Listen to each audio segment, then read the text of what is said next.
GB.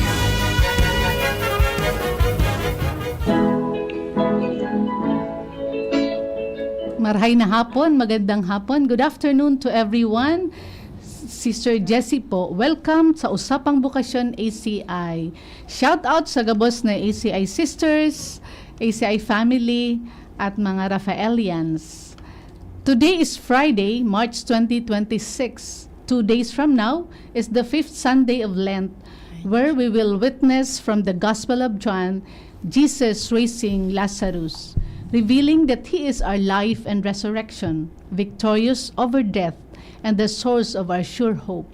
Katulad ng nasabi ko in the previous episodes, in this season of Lent, ang mga mahalagang tema sa Kwaresma ay isa-isa nating hihimayin.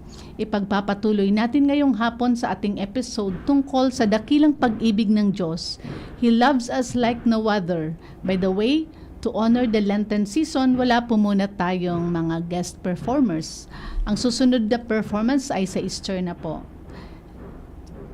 Aabangan natin lahat yan. 2 Sundays more. Last Friday, episode 77, ay pinamagatang Love in Action. Ngayong hapon, episode 78, ay pinamagatang Love in its Fullness. Makakasama natin ang dalawang mga kabataan na sa kanilang murang edad ay malalim na nakaranasan sa dakila at tapat na pag-ibig ng Diyos. Pero bago ang lahat, pabatiin muna natin ang aking mga co-host. Magandang hapon sa inyo lahat. Sister Martha Hang ICI. I'm very glad to see you again. Shout out to Jam Wingma at the Orin and on those who are watching and listening our program this afternoon. Sister Ned po.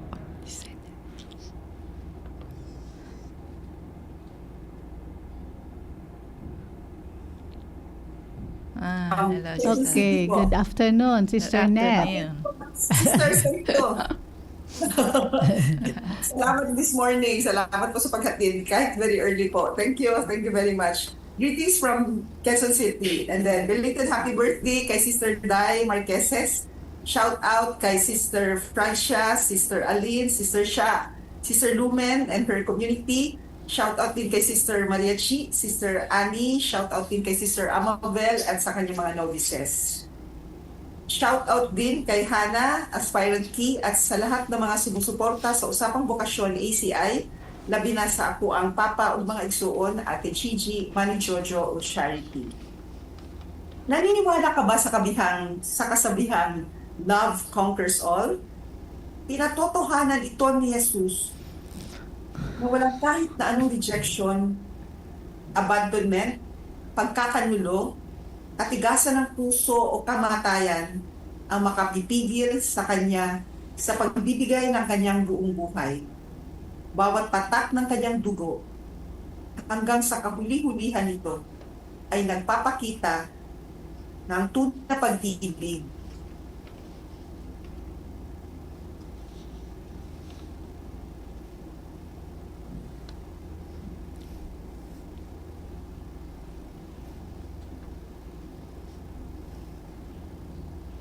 Wala. Yeah. Okay, so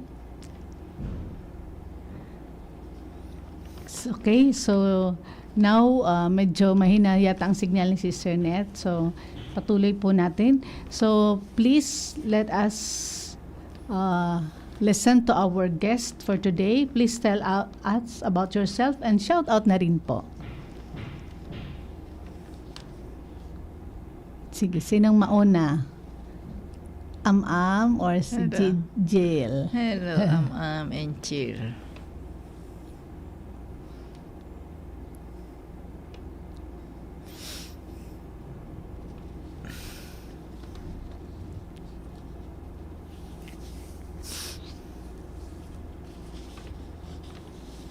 Hi, Am. Hi, sister. Oo, pero hindi ko alam sa kanila. Okay na. Okay, Hello, kita na namin. Hello, Jill. Sister Net lang di namin nakita. Sige. Sinong mauna? Sige po. Sige. Hello po. Ako po si Amabel Mancha from Bohol po. Shoutout po sa mama at sa papa Hi. ko dito sa bahay. Kay Binoy at kay Dudong at saka Ayan. sa mga friends ko po, sa mga colleagues. Happy holiday. Charot. Thank you po. At sa mga ACI sisters, hello po sa inyo lahat. Hello. Okay, welcome. Jill. My name is Chris Juliana Rose po. I'm from Sorsogon City, third year accounting student. Shout out po to my family, Borhal and Chill family. Hello to our host, Sister Net, Sister Marta, and Sister Jessie. Hello po. Yeah. Hello, Chia. Nice to see you again. Okay. Sige. Okay, and Jill, who first introduced you to God? Shout out sa mga pamilya ninyo. Sa mga? Kasi holiday, dapat Medyo How? choppy kasi, Sir Net. Maybe because of the connection, the white Maybe. lang. Di Sabi ako, marinig. no? Oo, choppy. Abi, mag-try daw ako mag-cellphone. Yeah. No? Yeah. I will try the cellphone daw po. Malakas yan. Oo. Sige, tuloy lang po. Sige. Oo, Susunod. sige. I will just po, ako. Okay, Opo. sige. So, who first introduced you to God? What image of God was described to you then? Si Sige po. Si ate, Si mauna. ate. Si ate. Sige po. So, ang una pong nag-introduce sa akin kay God ay yung mama at saka yung papa ko po, my parents. So, Mhm. ipinakilala po nila sa akin ang Diyos bilang isang ama na mapagmahal, na malalapitan, na kahit anong oras pwedeng kausapin, na hindi po ako mahihiya na magsumbong at humingi ng tulong po sa mga problema sa buhay. So, in short po, pinakilala po sa akin ng mga magulang ko ang Diyos bilang isang mapagmahal na ama na hindi po tumatalikod sa kanyang anak. Thank you. Okay. Si Jill naman. Jill. Same din po siya kay Ate Ang. Ang first po na nag-introduce sa akin kay Papa God, kay God is yung mama ko po. And ever since po na nag-gain namin yung pag-school or parang in-introduce sa amin yung religious na mga subjects, even before po nun, sinasabi na po sa amin ng mama namin or ng papa namin na even before kumain or even before matulog, like parang palagi po mag-pray and even kahit po saan na kahit ano po yung pagsubok sa life mo, kailangan po siya nag-pray. Tapos yung image po na parang introduce po sa amin ng parents namin or ni mama na ang Diyos daw po ay palaging nagpo-provide. Na kapag wala ka ng masandalan or wala ka na makapitan, palagi po nandiyan ang Diyos para ikaw ay gabayan sa buhay po. Okay. Thank you. Yeah. Ano yung kay Jill? Parang 24/7, laging nandyan. Laging natatakbuhan. Yan. I'm sorry, hindi ko na nakuha yun sa'yo. Ano nga yung imahe ng Diyos na inintroduce sa'yo ni parents mo? Ano po, father po, sister, na palaging nasasandalan at nakakausap kahit anong oras po, sister. Wow! Oo, the same. The same. The same. Sige po. Thank you. Tapos, kanino ninyo naramdaman ang pagmamahal ng Diyos? What was it like? At ano ang naging effect nito sa buhay mo? Sige po. So, ako din po mauna, sister. Ate first. Sa parents ko pa rin po, sister. So, sa mama at sa papa ko pa rin po unang naramdaman ang pagmamahal ng Diyos. So, kanina, binabalikan ko nung bata pa ako. So, naturally, kapag bata ka, dependent sa parent, tsaka umaasa lang na sa parents para mag-provide ng needs. So dun ko po unang naranasan na kahit saan akong lugar dalhin ng Diyos. Nung bata pa ako, kahit nasa anong bahay man kami, kahit nasa anong lugar, feeling secured at safe pa rin ako kapag nandun yung mama at papa ko. So yun, na-realize ko lang na sana hanggang adulting, naranasan ko yun na yun yung pagmamahal ng Diyos na kahit anong mangyari, hindi nawawala. So, ngayon na tumatanda na ako, na-realize ko na sana madala ko yun na kahit saan ako dalhin ng buhay, kahit saan ako dalhin ng Diyos, hindi siya nawawala at hindi siya naiiwan. So, yun po, sister. So, it made me, parang tawag siya sa akin to trust more. Yun po, sister, no binabalikan ko. Kasi kahit yung mama at papa ko, they really give me sense of peace and security. So, pagmamahal po na walang kapantay and very unconditional. Yun po, sister. Wow. Okay. Hindi naman po, sister, na feel ko po God is through family din po, family and friends. Kasi po, sister, as time goes by, na-realize ko po na hindi ka naman ipupot ni God sa isang situation na hindi mo kaya lampasan. So, kapag sinasabi po baga natin, kapag if ever man na nakaka-feel tayo ng lungkot, or nakaka-feel tayo ng something na stress, sinasabi po natin na, Papa God, please help me po to heal, ganyan, or Papa God, please help me to conquer these things or conquer this sadness or to conquer these challenges in my life. So, ang ginagawa po ni Lord is binibigyan niya po tayo ng mga tao na sasamahan tayo doon sa mga pagsubok natin sa life or at sa gagawin nilang hindi masyadong mabigat na para sa atin. So, sa family po, nakita ko sa kanila na yung love po ni God is sa amin, sa family, na sinusurround niya po kami all the time. Kasi po, nakikita ko sa kanya since nung nawala si mama, nung namatay po siya, nakikita ko na kahit papano, nagkakaroon po kami ng hope or nakakikita kami ng hope sa isa't isa. So, Yeah. Okay. So, meron din po ba kayong karanasan o pakiramdam mo hindi ka kamahal-mahal and yet patuloy kang minamahal ni God na walang katulad? So, anong pakiramdam? Parang dagdag sa sharing ninyo.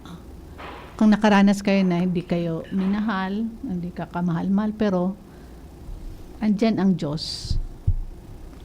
Opo, nakaranas po, sister. Opo, so, sa tuwing napapalayo po ako sa Diyos ng mga panahon na parang hindi na po ako palaging nagdadasal, nagsisimba.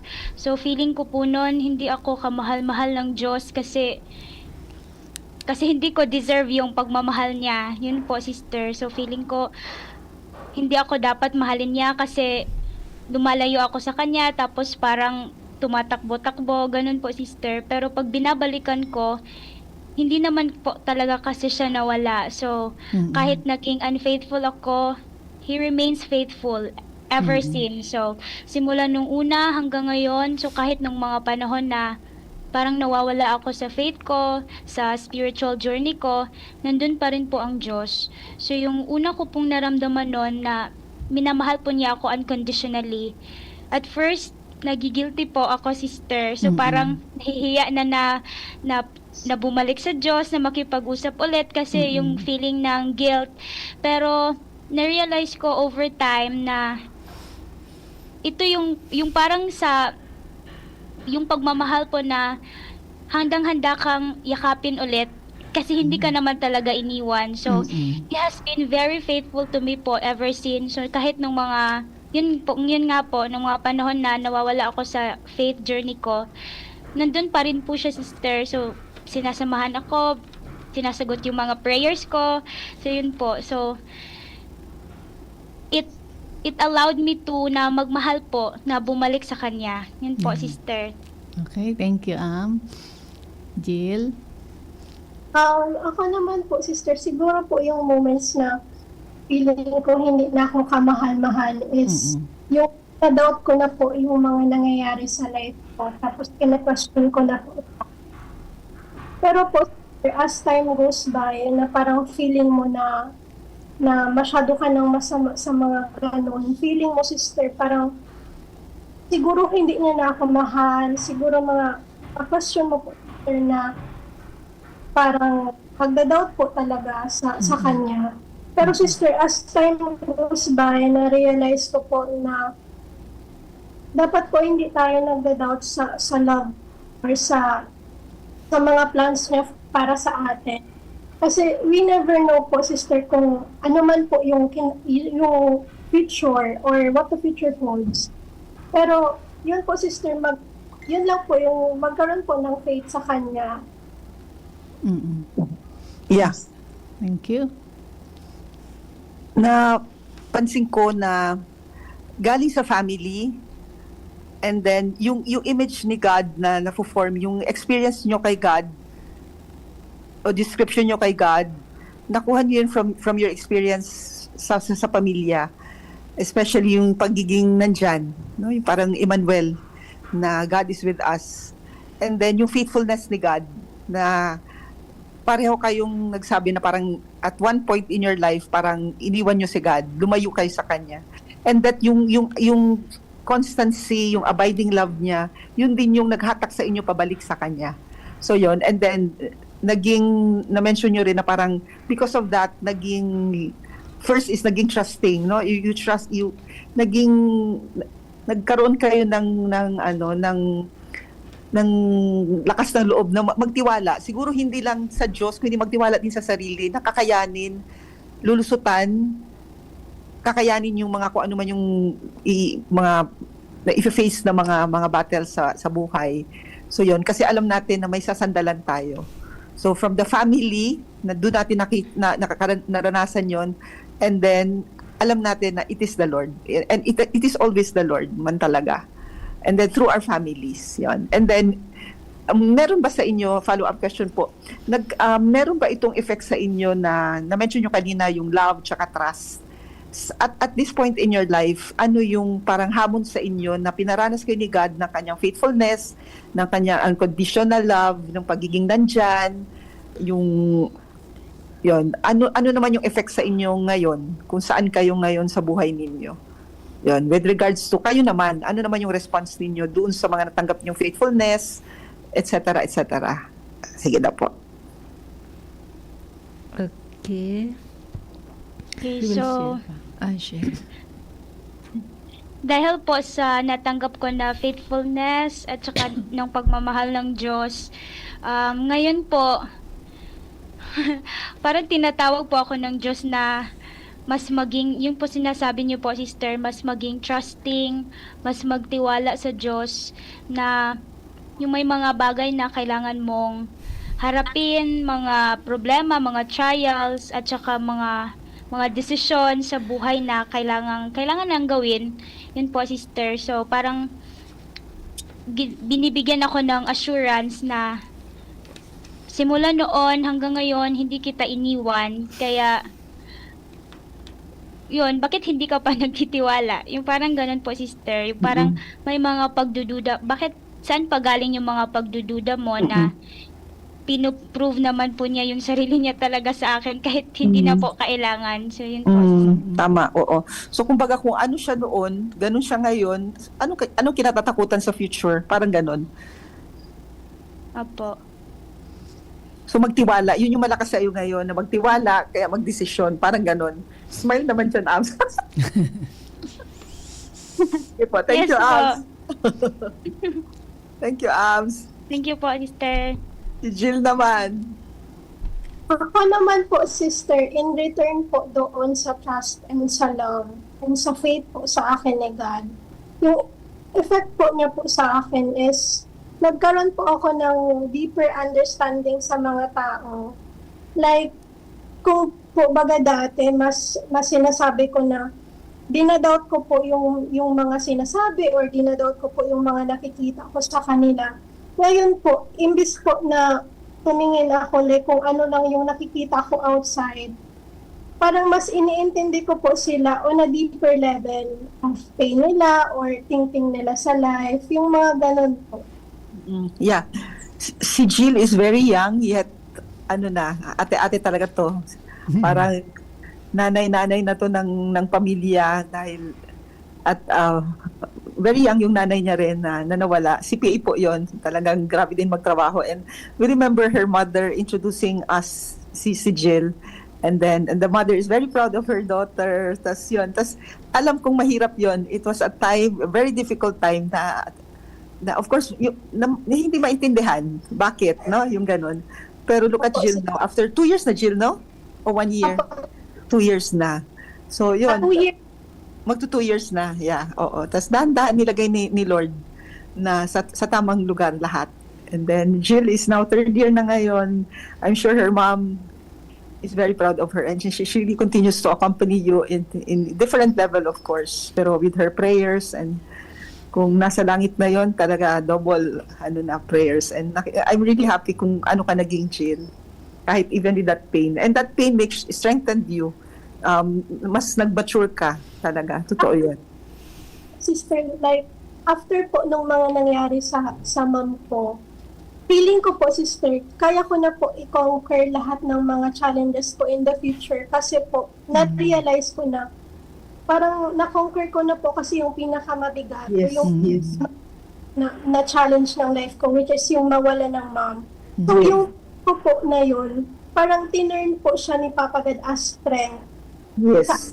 Na kaya mo na i-conquer lahat ng mga challenges mo sa life kasi na-conquer mo na yung pinakamahirap. Yes, yes. Tama. Amen to that, Jill. And amen to Am also, na kailangan mag-trust, kailangan na mag-desisyon. Amen din. Amen sa inyong dalawa. Parang may hinahanda kay Jill in the future ang Diyos. Ano, Jill? Oo. Sige. Okay, Sir Hang. what image of God has been accompanying you? How would you compare God's love and human love? Siya, Ano pa rin po, sister, faithful God. So, simula noon hanggang ngayon, yun po yung image ng Diyos sa akin. Faithful God, hindi nang iiwan. Nandyan po palagi. Very true to His promises po, sister. And, basta kapag binabalikan ko po lahat, He has been so very, very, very, very faithful to me po at saka sa pamilya ko.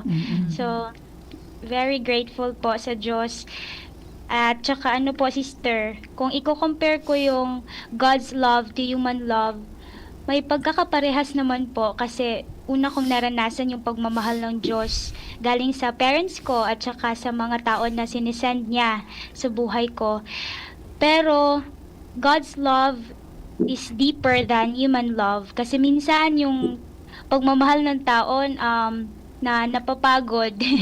Yun po, napapagod. Tsaka, yung tao minsan nababase din po sa emosyon. So, for example, kapag ako, pinipilit ko na maging mas mapagmahal sa kapwa at saka sa pamilya. Pero minsan talaga kapag may dinadala ka rin sa buhay, may mga pinagdadaanan, minsan naaapektuhan rin yun kung paano mo i-treat yung ibang tao. So, pero yung Diyos, kahit anong mangyari, hindi magbabago yung pagmamahal niya. At saka minsan din at saka yung pagmamahal talaga ng tao minsan naaapektuhan din kung, for example, kapag nadi-disappoint ka sa tao na yon or kung ano-ano. Pero yung Diyos, hindi siya nagbabase kung ano ako. So mahal niya ako kasi eto ako. Yun po, sister. So, walang standard na kailangang abutin. Yun po. So, yun po, sister. Thank So you saan po. ka na, Am? Sa God's love o sa human love? Hindi both. Sure. Hihirit pa. Both. Oo nga naman. Oo. Yes. Ang human love nadidrain, nalulobat. Oo. Pero si God laging naka-charge at recharge. Grabe talaga si Lord. No, salamat Lord at ikaw ang Diyos namin. Si Jill. Kami naman po, sister, ang image ko po kagad, or ang idea ko po kagad is that parang silent worker po siya ng life natin. Like, hindi man po siya, in a way, very vocal sa mga bagay-bagay.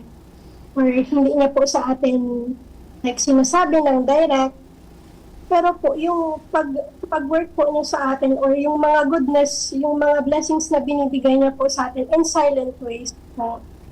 Tapos, kung i-compare ko naman po yung human love sa God's love, it's very different po. Kasi po, baga sa mga tao, kunwari po sa human love, kung sasabihin po natin, for example, sa relationship, may mga tinatawag po tayo ng mga green flag and red flags or mga break. Yung mga ganun po, sa ganun pa lang po sa human love, alam na po natin na may mga ano po siya, limitations, or may mga stop na, ganito na, or ayaw ko na sa'yo kapag mga ganon. Pero pag sa God's love po kasi, unlimited po siya. Parang endless po yung love mo. Na kahit magkamali ang tao, kahit lumigaw po ng landas, kahit saan mapunta, palagi at palagi pa din po siyang tatanggapin ni Papa God. Kasi po, parang, ganon po si God eh. Kahit po, anong gawin mo, tumalikod ka sa Kanya, kalimutan mo siya, gagawa at gagawa pa din po siya ng paraan para bumalik ka sa Kanya at sa heart mo. Tama. God loves us like no other. Totoo yun. Human love, God's love talaga. And lahat ng relasyon natin, importante na dadaan dito sa love kay God. Yun. Mahalaga masyado ang maukit tayo sa pagmamahal ng Diyos. Kasi ito yung constant. Yun nga, sabi ninyo, na limited, conditional, may mga condition, may ang daming factors na consider up and down yung love natin, high moment, low moment. Pero God's love is always constant, abiding, and faithful. No matter, regardless of our merit or demerit, He continues to be faithful. And that is really good news for all of us. Thank you, Lord. Okay, time check is 1:30. Oras hatod sa Indokal. Tanduay, celebrating 170 years of Rom excellence. Tibay ng loob, tibay Tanduay. Plemex for Kids. Mommies, agapan agad ang ubo at plemang nakabara. Pambatang lagundi, Plemex! Ubo ng anak, nakababahala, baka plema. Para dyan, Plemex for Kids ang pambato ko.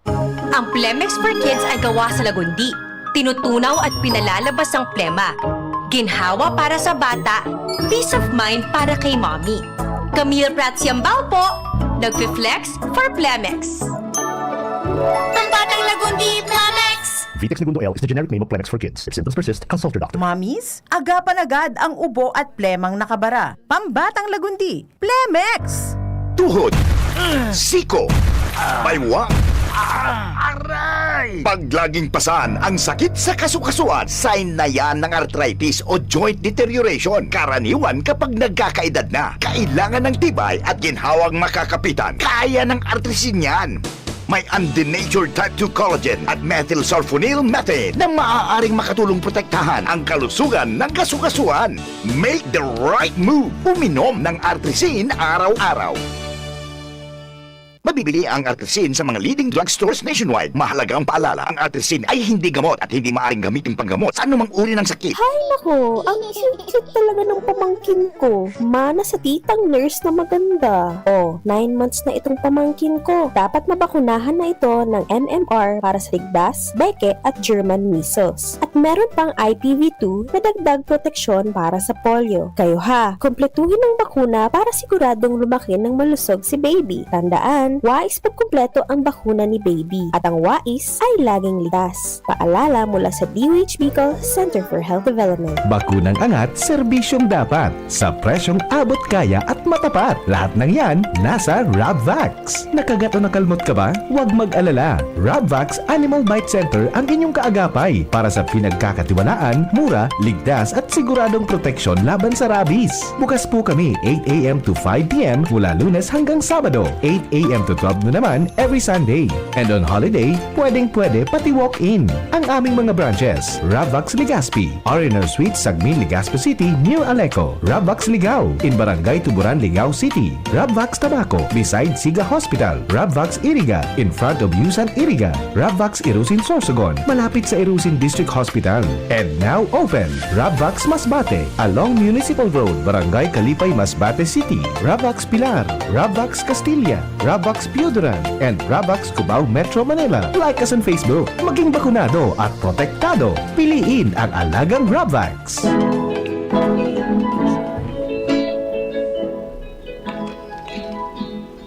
Okay, welcome back sa ating programang Usapang Bukasyon ACI, Episode 78, Love and Its Fullness. Okay, we continue our sharing. Okay, Jill and what difference does it make in someone's life to know that God loves them unconditionally?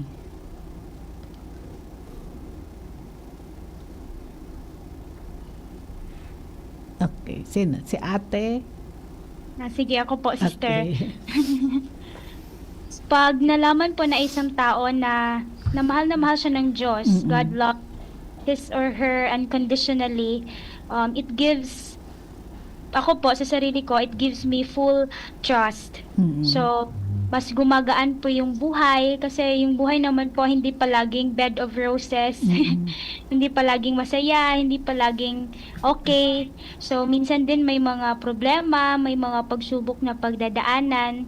So kahit na ganun po, kahit na may mga pagsubok sa buhay, may mga problema na kailangang lampasan, dahil alam ko na mahal ako ng Diyos, na walang kapantay, walang kapalit, mas nagiging magaan po yung pag-handle po sa mga bagay-bagay, sa pagharap po sa mga problema. At saka nakakabigay po siya nabibigyan po ako ng peace of mind at saka ng sense of security and safety po, sister, na kaya ko tong lampasan, na kaya kong gawin yung mga bagay na gusto kong gawin, na kaya kong harapin yung mga bagay na dapat kong harapin kasi mahal ako ng Diyos at hindi niya ako iiwan po, sister. Yeah, thank you. Parang nagiging madali ang buhay, ano? Okay, sige. Thank you, Jill. Sa akin naman po, sister, kapag nalaman mo po, sister, na love ka ni Lord unconditionally, it will give you a sense of peace po. Kapag as a student po, baga, na-realize ko po, sister, na itas na lang kay Papa God lahat ng worries mo.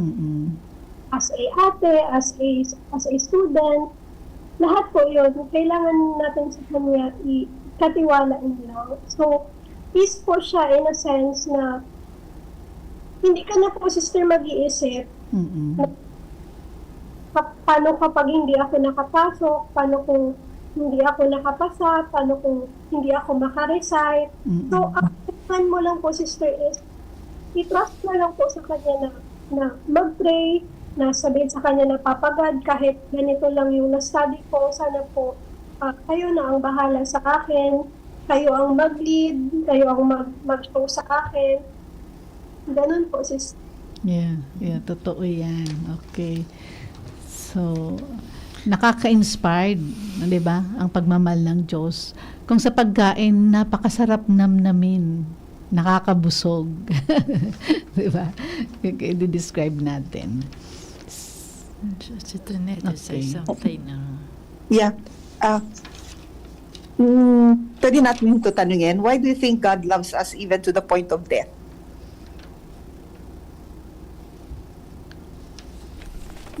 Sige na. Yeah, sige na po.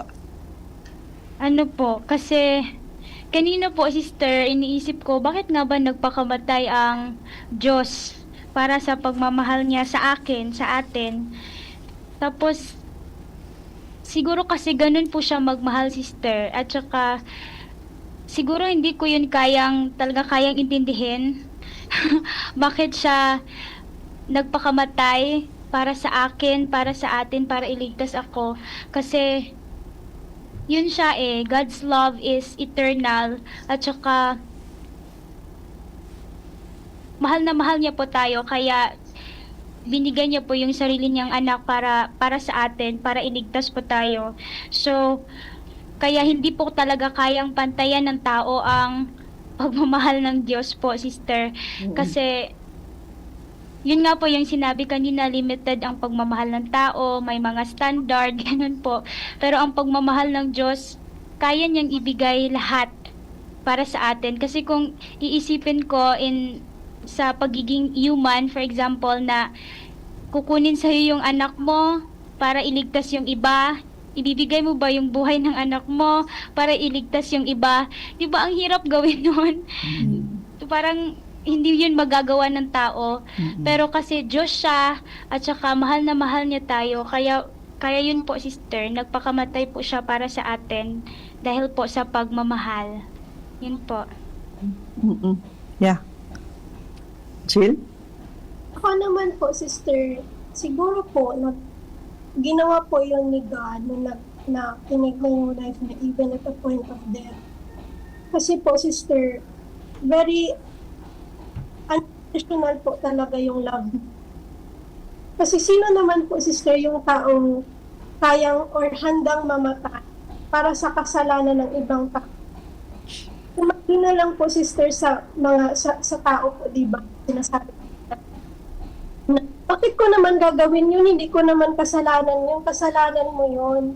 Pero kasi, sister, yung ginawa ni God is parang yun po yung basis ng kung paano siya na very unconditional lang po talaga yung meron siya sa heart niya. Na to the point na kaya niya pong magpakamatay, kaya niya maghirap para sa kasalanan ko at para sa kasalanan ng ibang tao.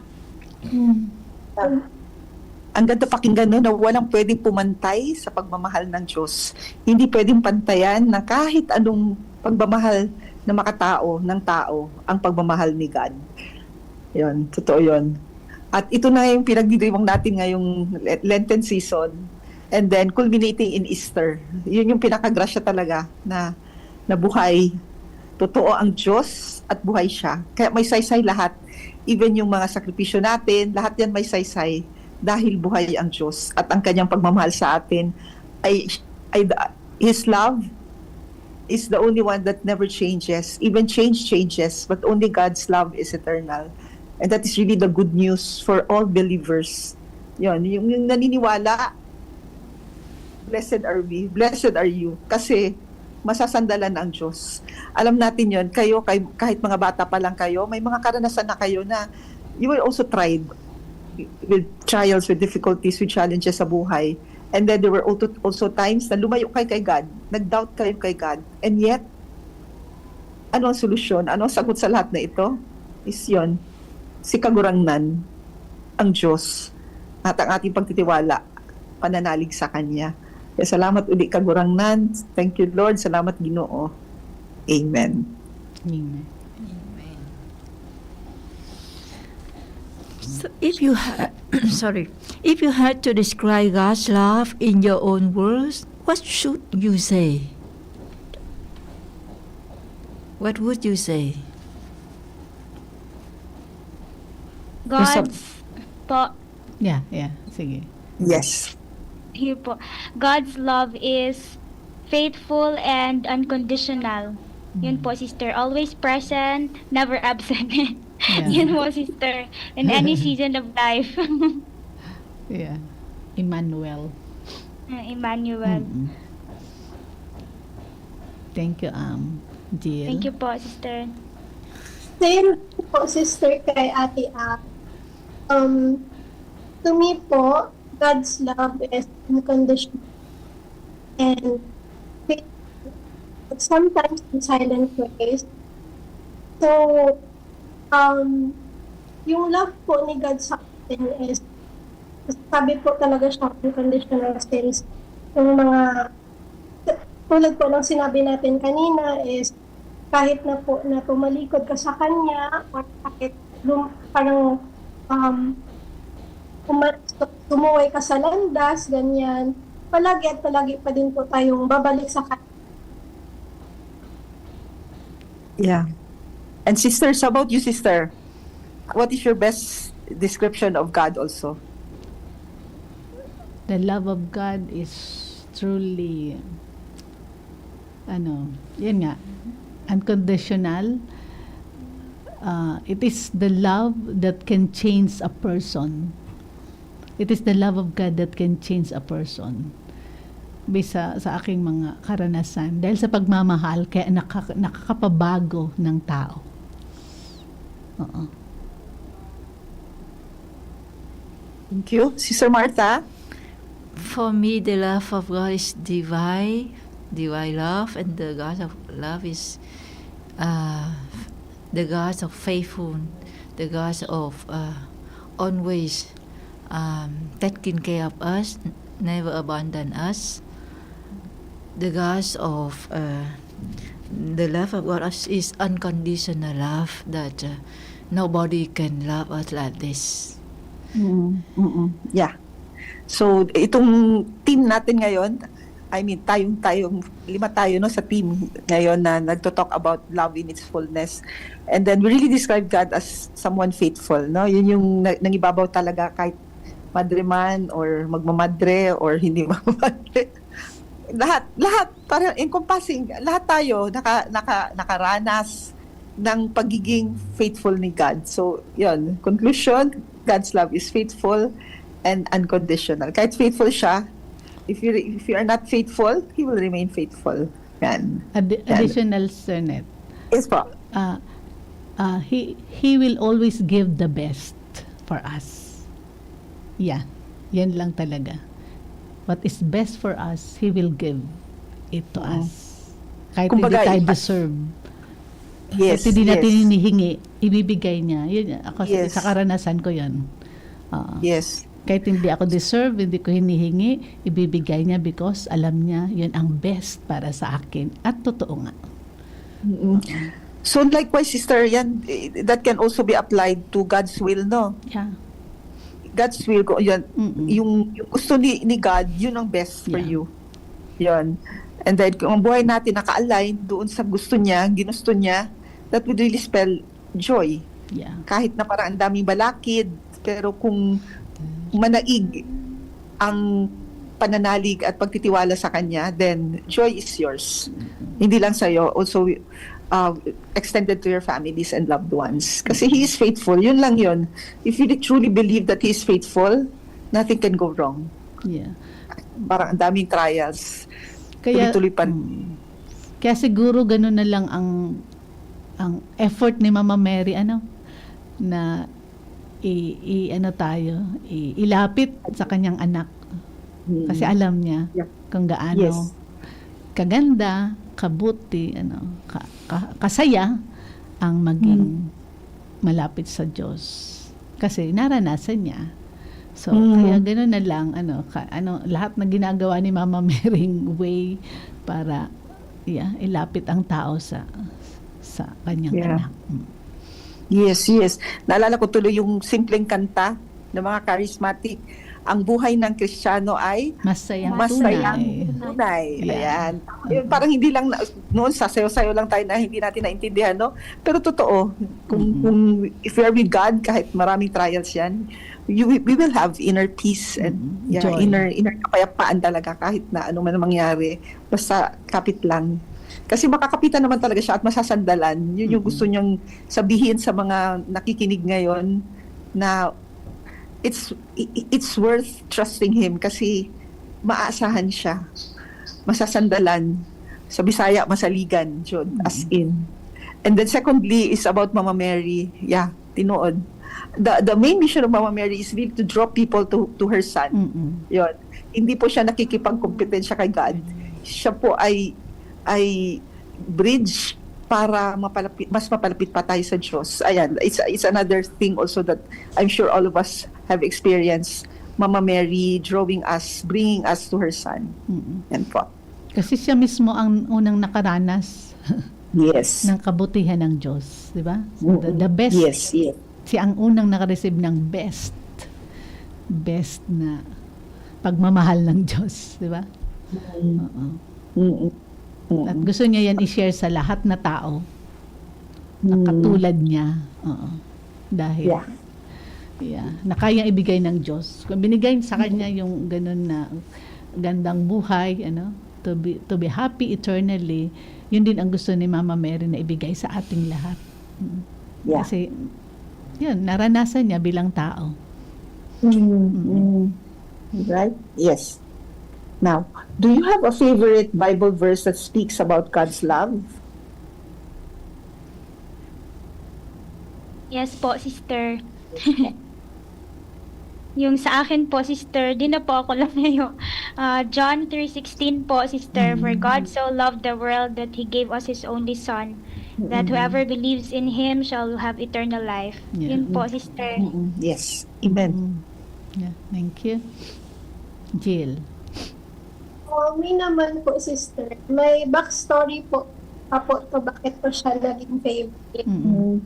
Because po, sister, naalala ko, like, on a normal day, nung marami ako, sister, like, sobrang lalim ng iniisip ko to the point na naisip ko na naman yung mga questions ko po nung nawala yung mama ko, which is, bakit yung mom ko na naman siyang ibang ginawa, kundi mahalin kami, mag-provide sa amin, din kami ng magandang buhay.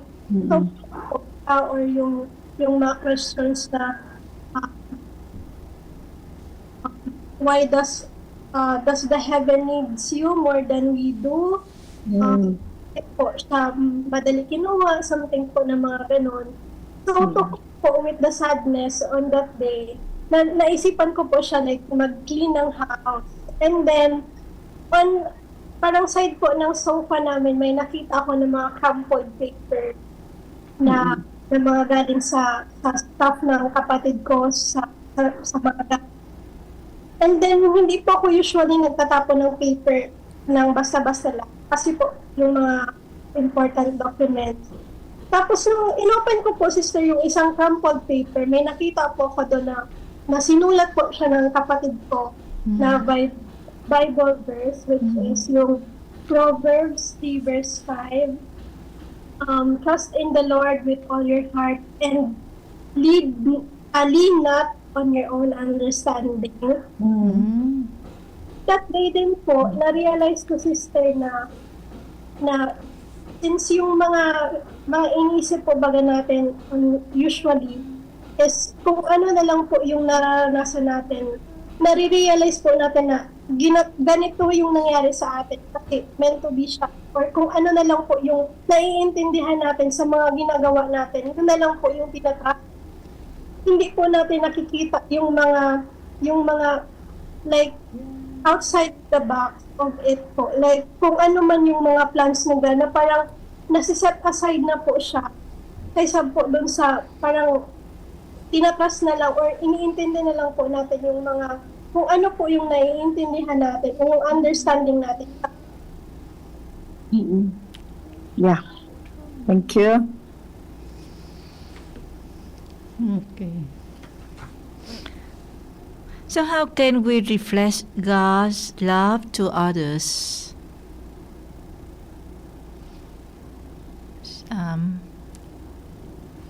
How I can can reflect God's love to others? by being kind po, sister. So, sa ngayon, in my workplace and in my family, napapakita ko po, nasishare ko po sa kanila yung love ng Panginoon through by being kind, by being present, by giving a bit of myself to others, though kailangan din na magsakripisyo ng konti. Yun po, sister. For example, sa workplace, minsan kailangan mong mag-serve beyond the call of duty. Yun po. Tsaka tumulong sa kapwa ng paunti-unti po, sister, in small little ways na sana pag nakita nila ako or nakasalamuhan nila ako, makikita po nila yung pagmamahal ng Diyos at yung kabutihan ng Diyos through me po, sister. Yun po. Thank you. Thank you. Cheer. For me naman po, sister, is to love all deeply or to understand them on a deeper sense. So, team po baga sa love ni God or sa sinasabi po natin kanina na humans that very different. So ako po, sister, I want to parang malapit po or mapapakita ko po sa kanila na God is with us by through understanding them more and to share po kung bakit po mahalaga si Papa sa life na. Yeah. Thank you. Amen to both sharings po. Sister, pwede magtanong? Narinig yung shout out ko kanina. Opo, narinig. Ano yung naputol? Wala man. Yung intro, Yung naputol yun? last yata. Yung last lang na sentence. Oo. Pero yung shout out ko naman. Opo, na-shout out na rin. okay na. Pwede man ulitin. Yung shout out? Hindi siya clear kanina? Medyo nagputol-putol, pero ano naman. Okay. Pero ito ngayon, clear na ako? Okay, clear ka na. Nasa cellphone ka? Opo, cellphone na lang ako. Okay, Oo. clear. Pwede mag-shout out ulit? Yeah. May oras ka ba? Meron pa, sige. Pwede pa? Pwede pa, Sige. humabol. Shout out. Sana yung shout out ko dito. Ayan. Belated happy birthday kay Sister Dai. And then shout out kay Sister Francia, Sister Aline, Sister Sha, Sister Lumen and Community. Shout out kay Sister Maria Chi and Sister Annie. Shout out kay Sister Amabel and the novices. And then shout out kay Hana, Aspirant Key at sa lahat ng mga sumusuporta ng Usapang Bukasyon ACI.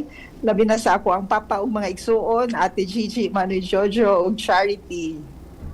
Ayan. Okay. So, Thank you. Ignatian, spirituality. Okay. Okay. Salamat sa lahat na sharing natin ngayon. It has been enriching. Again, please message us in the comment section of DCB News Online, Usapang Bukasyon ACI, or at our FB Messenger ACI Vocation Field, or you may subscribe also to our YouTube channel ACI Vocation, or better still, visit us at Santa Rafaela Maria Students Home in Sagpon, Daraga, Albay. Muli po kaming nagpapasalamat sa inyong lahat na sumusubaybay sa programang Usapang Bukasyon ACI. Sister nice scoring. Sister Jessie, Yes? parang may oras pa. Wala pa silang final message. Okay, Baka meron pa silang, sige. Bago ang bilis ng magtatapos, oras. mag-final message sila. Okay. Sige. Sige, final message nyo sa mga kabataan, sa mga tao ngayon na dumadaan sa mga challenges sa buhay. Paano natin paano natin ibahagi yung kagandahan ng Diyos, kabutihan ng Diyos. Sige, so anong last message nyo sa kanila? Yun na lang po siguro. Sige, chill. Message ko lang po sa lahat ng students, sa lahat ng anak is magtiwala po tayo sa plano ng Diyos sa atin. Kasi yung years natin sa pag-aral, sa lahat ng bagay, ang hindi po natin alam, winawater po lahat niyan yung mga bigger plans po para sa atin ni God. Or preparation po siya sa malalaking bagay na pwede sa ating ibigay. And wag po tayong tatalikod or wag po natin kakalimutan kung gaano po tayo kamahal ng Diyos at kung gaano po siya palaging nandyan para sa atin magdabay. Nagpo-protekta po sa araw-araw. And Thank you, Jill. Sige. So, message ko po sa lahat, sister. So, kung may isang bagay man na hindi po nagbabago sa pabago-bagong mundo, sa ever-changing world, yun po ay yung pagmamahal ng Diyos. So, alam naman po natin na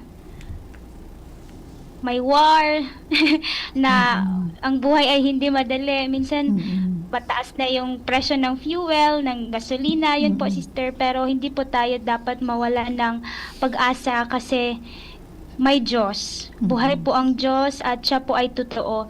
At saka tama po yung sinabi ni Jill kanina na yung mga bagay na pinagdadaanan natin ngayon, parang it leads us to something bigger. It's a preparation. So, daanan lang natin po yung mga dapat daanan na kahit natatakot man tayo kasi hindi naman yun nawawala, na kumapit tayo sa Diyos kasi hindi naman siya nang iiwan at saka mahal na mahal niya tayo, at patuloy na manalig, trust, para matugunan at gawin kung ano yung plano ng Diyos sa buhay po natin. So may pag-asa kasi buhay po ang Diyos at totoo po siya.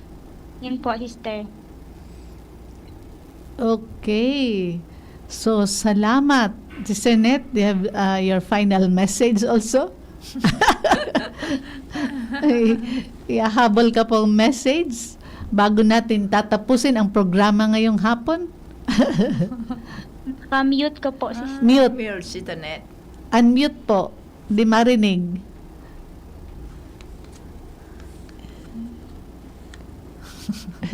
Cannot hear Sister Net.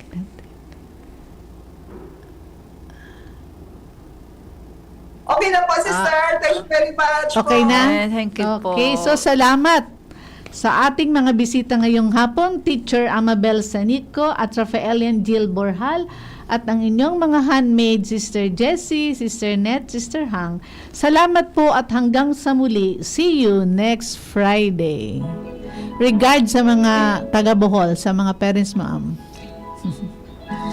Trying to be a blessing to others, being there for them, and simply being grateful for everything.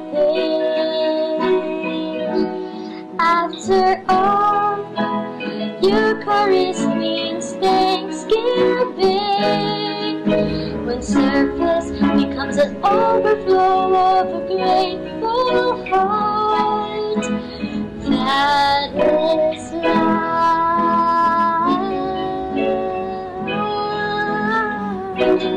Thank you, dear Santa Rafaela.